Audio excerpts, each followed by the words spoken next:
sasama ng loob. Ogie Alcacid, nagselos na nalig si Regine kay Robin, kaya gumanti at nanligaw na naman ang isa pang beauty queen. Umano'y lihim na relasyong hanggang ngayon wala pa rin kumpirmasyon. Siguro kasi we always work together, you know, I see him every week. Isyong hindi pa rin mamatay-matay kahit paulit-ulit ba nila ito i-deny. Through everything, you have remained constant, and I truly love you for that. Thank you. Pero kahapon sa Pahayagang Manila Bulletin, bumandera ang balitang hiwalay na sina Regine at Ogie. Ang tinutulong dahilan, matinding selosan.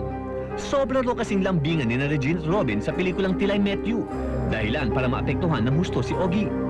Pero si songwriter, guilty rin daw sa pagpapaselos kay Songbird. Sinusuyo raw nito ngayon ang beauty queen na si Miriam Kimbao. Nag-concert kasi ako sa Cebu, tapos nakita ko siya sa airport. I-invite ko lang siyang manood ng show. Nanood siya, and Miriam is a very beautiful, intelligent, warm, caring person. Kasi naman di magkakagusto dun. Miriam, matagal ko ng kaibigan yan eh. Pero Ogie, gaano katotoong balak mo raw kunin si Miriam bilang leading lady sa susunod mong music video? Why not? Yeah, sure. I'd love to. Yeah. Mostly kasi yung mga nakakasama ko sa videos, kilala ko, kaibigan ko. Gusto ko rin kasi yung medyo komportable ako dun sa mga nakakasama ko sa video. Eh ano naman ang reaksyon mo na hiwalay na raw kayo ni Regine dahil nagselos ka sa sobrang sweet daw nila ng leading man nitong si Robin?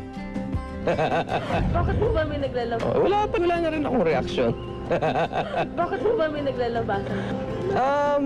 Napanood ko yung movie eh. Maganda. And I'm very proud of Regine and of course Robin.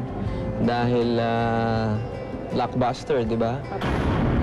Binisita naman namin si Robin sa kanyang training para sa pinakabagong seryeng pagbibidahan nila ni Angel Locsin.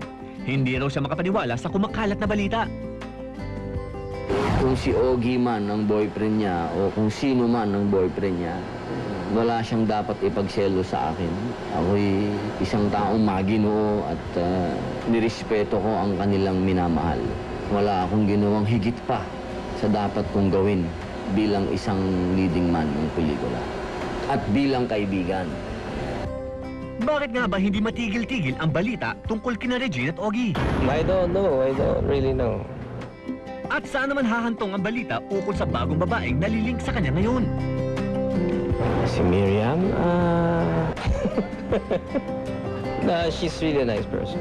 And nakakahiya naman sa kanya. Parang na-chismis pa kami eh. Magkaibigan kami niyan eh.